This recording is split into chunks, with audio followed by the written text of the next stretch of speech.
leitores, tudo bem com vocês? Eu espero que sim, porque chegou a hora de contar pra vocês sobre tudo aquilo que eu li no mês de março.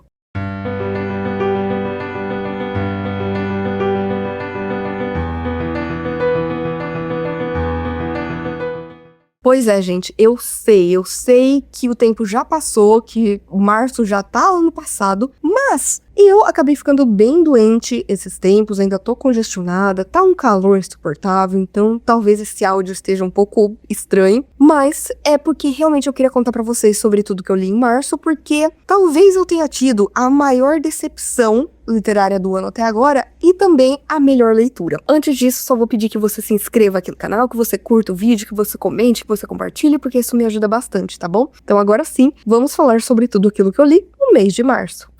Gente, me dói muito falar que o livro que menos funcionou pra mim e que acabou me decepcionando de certa forma, apesar de não ter sido uma leitura ruim, foi A Cor da Vingança, da Cornelia Funke. Se você não sabe, gente, eu sou apaixonada por essa autora, é uma das minhas autoras favoritas. Todo o seu universo, que é o mundo de tinta, foi muito importante para minha vida de leitora e também minha vida pessoal. Eu tenho tatuagem de sangue de tinta, é algo muito importante para mim, todo esse universo. E na trilogia original aí de fantasia, que no caso seria Coração de Tinta, Sangue de Tinta e Morte de Tinta, a gente acaba descobrindo que tem algumas pessoas no mundo que têm uma habilidade muito especial de que quando eles leem um livro em voz alta, elementos, coisas e personagens dos livros vêm para o mundo real. E assim a gente acaba conhecendo um personagem chamado Dedo Empoeirado, que fazia parte de um livro chamado Coração de Tinta, onde ele vivia muito feliz ali, né, junto com a sua esposa, suas filhas. Ele era um dançarino do fogo, ou seja, ele fazia várias pirotecnias e tudo mais, só que ele acaba sendo lido para o nosso mundo, onde ele acaba ficando por mais uma década, e ele faz de tudo pra tentar voltar, então, né, pra sua própria história. O que vai fazer ele, muitas vezes, ser um personagem meio dúbio, mas bem interessante. O que acontece é que ele acaba conhecendo, né, aí uma pessoa que tem essa habilidade, que é o Orfeu, e ele paga, esse cara consegue mandar ele, né, para dentro da história novamente. Só que o Orfeu, ele amava esse mundo, né, do Coração de Tinta quando ele era mais novo, e ele quer que o Dedo Empoeirado seja grato por ele, que seja seu melhor amigo e tudo mais, mas o Orfeu, ele é um homem insuportável, ele é terrível. E, logicamente, ele vai, né, atrás do Dedo Empoeirado nesse livro para buscar a sua vingança. Esse livro, ele expande o universo que a gente conhece na trilogia original, que é bem bacana. A gente conhece personagens bem interessantes e também bem maléficos, e isso é muito bem feito. Eu gostei bastante que a gente tem mais representatividade neste livro também, e eu achei bem interessante aqui a forma como a arte é mostrada, como é algo extremamente importante e vital. E não só a arte da literatura, como a gente já tinha visto, né, nos outros livros, essa coisa de um livro dentro de um livro, né, essa coisa meta, mas aqui também a gente vai ver a importância da arte através da música, através do desenho, e isso eu achei bem bacana. Mas, gente, os personagens que eu amava, na sua grande maioria, eles quase não aparecem aqui. Então, a gente tem um livro que acontece, né, alguns anos após os eventos finais de Morte de Tinta, e aí a gente começa vendo os personagens que a gente ama, que a gente tá acostumado e tal, e aí eles somem da história. A gente quase não tem eles aqui, a não ser o Dedo Empoeirado, né, e uns personagens ali secundários que a gente foi conhecendo, mas os protagonistas ali da trilogia original, a gente não vai ver tanto assim. E eu senti que esse livro teria funcionado muito melhor como uma novela do que como um livro em si. Eu acho que ele é muito longo e acaba não tendo tanta coisa assim. Até o próprio Dedo Empoeirado, que é um personagem que eu gosto e que é o protagonista aqui, ele acaba perdendo a cor, se empalidecendo aqui. Me deixou meio...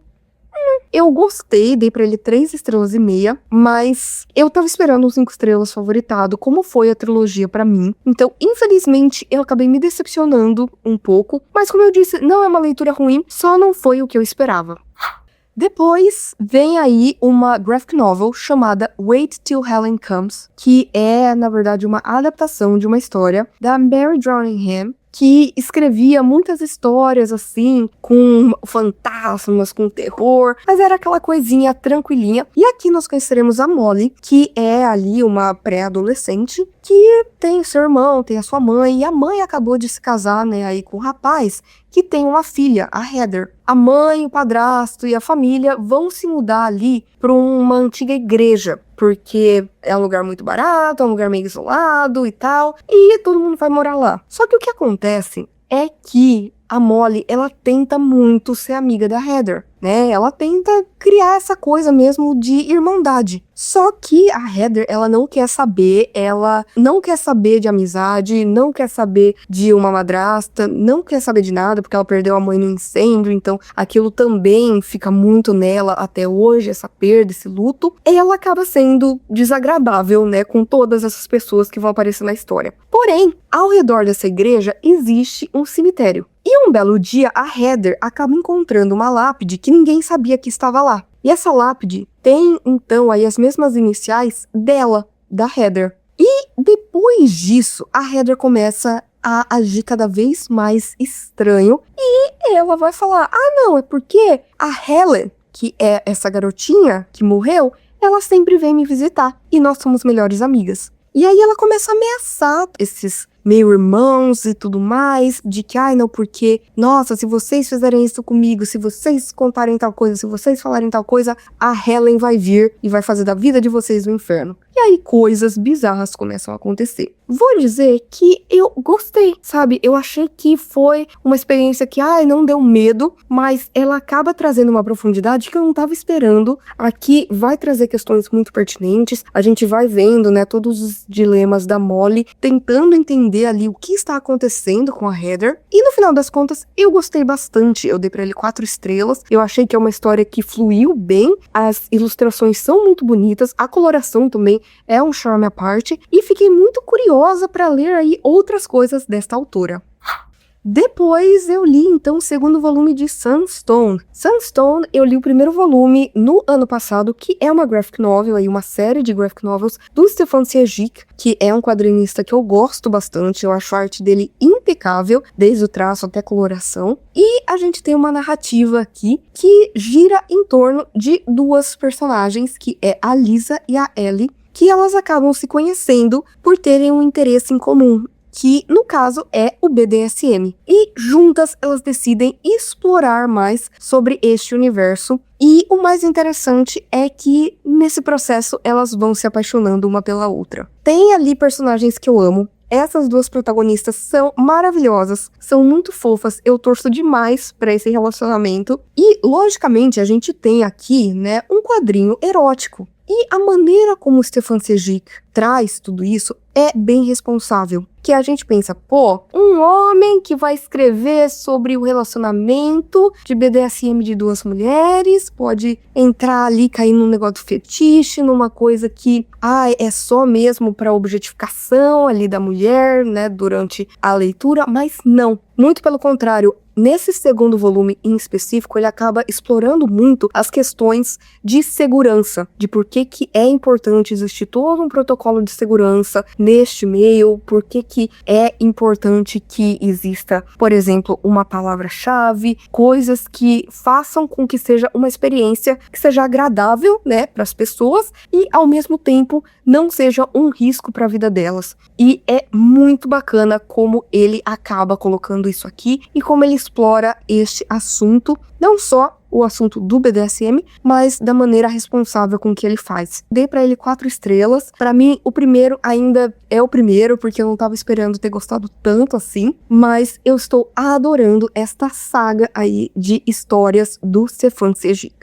Então eu li uma novela da Madeline Miller, que é Galateia. No ano passado, eu li A Canção de Aquiles e foi o meu livro favorito do ano. Eu sou aquela pessoa que sempre foi apaixonada por mitologia grega, desde que eu era criança até na faculdade, que eu fiz literatura grega e tudo mais. É uma coisa que me fascina. E aqui a gente vai ter, então, um reconto bem interessante da história da Galateia. Existem aí duas versões, né, da criação da Galateia, e ambas aparecem aqui. Eu não vou entrar em detalhes nesse sentido, porque eu acho que é interessante a pessoa que não conhece entrar aí no livro e conhecer a partir do reconto da Madeline Miller, mas me surpreendeu muito como ela conseguiu colocar as duas versões aqui de uma maneira que faz sentido. E o mais interessante é que a Galateia, na história que a gente tem aqui, ela é uma escultura que ganhou vida. Só que a gente descobre, né, que o escultor aqui, né, que deu vida pra ela, ele é um grande abusador. Ele é uma pessoa terrível, assim, nojo desse personagem. E a gente percebe que a Galateia, ela só quer escapar dessa situação de alguma forma. A Madeline Miller, não só ela faz um ótimo trabalho de apresentar pra gente essa história, criando esse paralelo com os mitos originais, digamos assim, mas ela também levanta questionamentos muito, muito pertinentes, principalmente, né, no que a gente tá vivendo agora, no mundo de agora, que a gente está tendo tanto feminicídio, a gente está tendo tantos casos de abusos e agressões contra mulheres. Aqui a gente vê o ponto de vista dela, que tá passando por isso, querendo se libertar, querendo retomar a sua história de certa forma, e além disso tentar livrar a sua filha desse mesmo sofrimento que as mulheres aqui passam. E sério, foi sensacional. Eu dei pra ele 4 estrelas pelo simples fato de que eu queria que fosse um livro maior. Eu acho que aqui tem uma história muito, muito boa que precisa ser explorada com mais detalhes, com mais tempo, porque um pouquinho já foi o suficiente pra eu me perder nessa leitura. Só a Madeline Miller consegue fazer uma história que, no caso, é curta, mas que te prende do início ao fim. Sério, se você ainda não leu, leia a Galateia, porque vale muito a pena. E agora, gente, como eu tenho lido muito Stephen King esse ano, no caso, né, principalmente pro projeto Caminho para a Torre Negra, de repente fiquei com vontade de ler algo diferente dele e dei uma chance pra Ascensão. Gente, o que dizer deste livro? Maravilhoso. Maravilhoso. Aqui a gente tem, na verdade, duas histórias. A gente tem Ascensão e depois a gente tem um conto, né, uma história um pouco mais curta que, no caso, não me pegou tanto. Pra já tirar do caminho, essa segunda história é sobre um homem que perdeu a esposa, que perdeu o sentido da vida e que acaba ganhando da sua irmã uma cachorrinha pra tentar ser uma motivação pra ele, pra levantar todos os dias da cama, pra sair com ela, pra voltar a ter esse apego a alguém. E é uma história interessante, mas não me conquistou tanto assim, principalmente se comparada à primeira. Gente, a primeira história, que é Ascensão, vai nos contar aqui a história de um homem que, de repente, começa a perder peso. E ótimo, né? Ele já tá numa certa idade, precisa cuidar da saúde e tudo mais. Mas o que acontece é que esse peso, ele não muda, independente de se ele tá de roupa, se ele tá pelado, se ele tá com 1000 casacos, não importa. E ele começa a perder peso cada vez mais e mais e mais. Só que esse peso é mostrado na balança, mas ele parece exatamente igual. E no começo da história, ele vai ter meio que uma rixa ali com uma moça que sempre deixa, né, sei lá, o cachorro ir na grama dele, fazer cocô, e aí não limpa, esse tipo de coisa. Esta mulher é casada com uma outra mulher e elas se mudaram para aquele lugar há não tanto tempo assim. Elas têm ali um negócio, né, um restaurante, só que muitas pessoas começaram a boicotar o lugar porque, né, elas são um casal sáfico. E de repente a gente vê o protagonista entendendo, né, essas questões, começando a perceber que talvez ele seja parte do problema e começando a lutar pelo direito delas existirem, delas estarem ali. Mas não é só isso, essa coisa de, o homem salvando mulheres. Não é no caso aqui, porque a gente vai ver como essas pequenas atitudes dele começam a influenciar também na vida de outros personagens naquele lugar.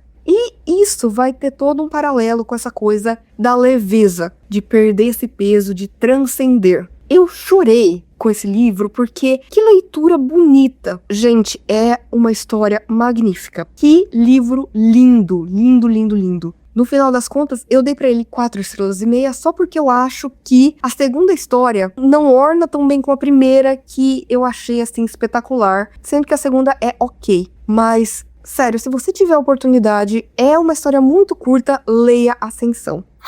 Agora, outra leitura que eu fiz e que foi maravilhosa foi Eu Sei Porque o Pássaro Canta na Gaiola, da Maya Angelou. Eu nunca tinha lido nada da Maya, eu sei que ela é aí uma grande poetisa, ensaísta norte-americana, e que também lutou muito aí pelos direitos civis, né? Foi uma ativista e que trouxe também muito a questão ali da identificação para tanta gente, né? Que não se encontrava ao ler os livros que existiam na época e que acabaram se encontrando ali na trajetória e na jornada da Maya. E aqui é um livro de memórias, então a gente vai conhecer a vida da Maya desde quando ela era pequena, quando os pais mandaram ela e o irmão para morarem com os avós. A gente vai ver ali muito da segregação racial, né, da época. A gente vai ver muito do racismo que ela enfrentou e que foi também enfrentando ao longo aí das décadas, e também outras questões, outros gatilhos, como no caso de abuso. A gente vê essa garota crescendo, tentando descobrir quem ela é,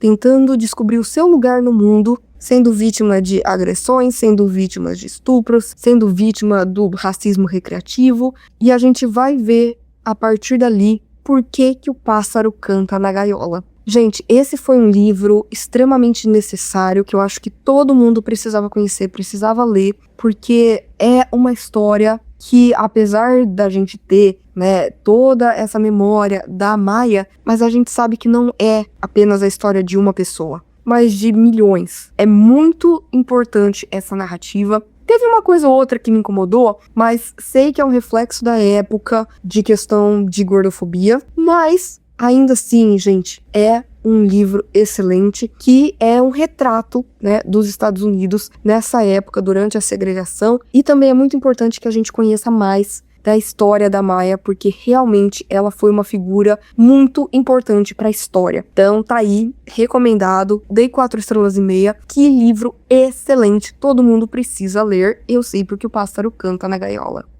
E falando aí, né, em ativismo dos direitos civis e luta contra a segregação racial, eu li o 2º volume de March, A Marcha, que é uma história autobiográfica do John Lewis, que foi congressista dos Estados Unidos até o seu falecimento há alguns anos. E apesar da gente ver, né, basicamente toda a sua vida, desde a infância, né, até o presente de quando a história foi escrita, a gente tem como principal foco os anos 60 ali em diante, em que a gente vê muito do seu ativismo como, né, um homem preto, lutando pelos seus direitos e pelos direitos das pessoas pretas ali nos Estados Unidos e participando de marchas, de revoltas, de boicotes. E aí, nesse 2º volume, a gente vai saber muito mais sobre ele durante a época em que ele fez parte dos Viajantes ali da Liberdade, que seria um grupo de ativistas que se movimentava para ocupar transportes públicos, para tentar conseguir aí o fim da segregação racial nos ônibus, né, nos transportes. E a gente vai ver as coisas terríveis pelas quais ele passou, não só ele, mas também amigos, as pessoas que a gente vai conhecendo, que também eram ativistas, que faziam parte desse grupo,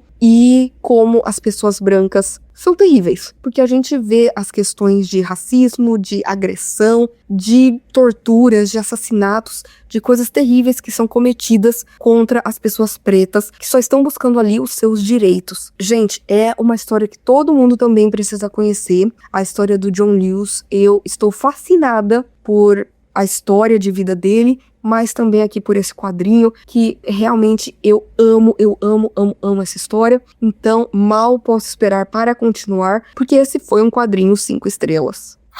Em primeiríssimo lugar, gente, só poderia ser ele, o meu número 1, o melhor livro que eu li em 2026 até agora, e eu acho difícil qualquer outro livro tirar esta posição dele, que é Amanhecer na Colheita, da Suzanne Collins. Se você não sabe, Suzanne Collins ficou aí, né, muito conhecida por ter escrito Os Jogos Vorazes, que é uma trilogia aí que nos apresenta um futuro distópico em que houve uma grande guerra, a capital acabou ganhando, o resto da população é dividida em distritos, e como uma forma de manter a ordem todos os anos, um garoto e uma garota são sorteados de cada distrito e são mandados para a capital para se enfrentarem em uma arena até a morte, até só um deles sobreviver. Na trilogia original, a gente acaba conhecendo um mentor da protagonista, da Katniss, que é o Haymitch Abernathy. E a gente não sabe muito sobre ele, a gente sabe que ele venceu os jogos, ele é também do mesmo distrito ali da Katniss, que é o distrito 12, e que ele tá sempre bêbado.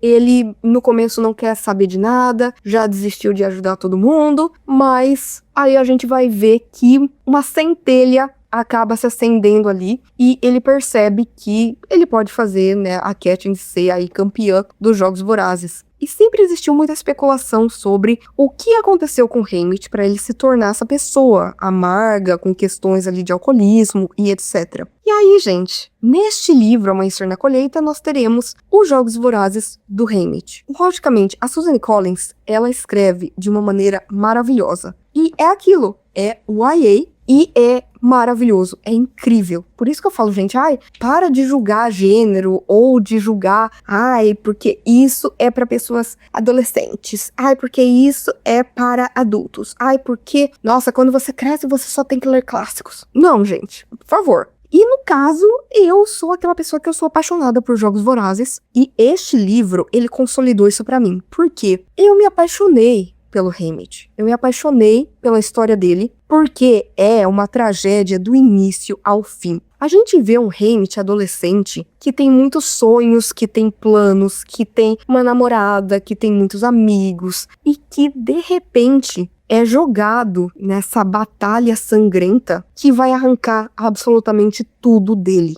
Tudo, tudo, tudo, tudo. E, gente, o quanto eu chorei com esse livro, toda vez que eu penso nesse livro eu tenho vontade de chorar, sabe? A adaptação vai virar em novembro, não vai ter uma alma que vai conseguir me arrancar daquele cinema, porque eu sei que também eu vou desidratar como eu desidratei lendo. E aqui, logicamente, a gente vai ter referências, a gente vai trazer aí todo um paralelo com a história da Katniss. Personagens que a gente conhece também ali nos Jogos Vorazes acabam aparecendo aqui, mais novos. E aí pode ser chamado de fanservice, vai, né, de quem vê desse jeito. Pra mim, gente, fez tudo sentido. A Suzanne Collins, ela não dá ponto sem nó, sabe? Ela conseguiu fazer com que tudo fizesse sentido. Ela trouxe pra gente uma história que a gente já sabe que o Haymitch é o vencedor, né? Por conta do futuro. E ainda assim, a gente se importa tanto com os outros personagens que dói. Dói, dói, dói. Que livro maravilhoso, que livro espetacular.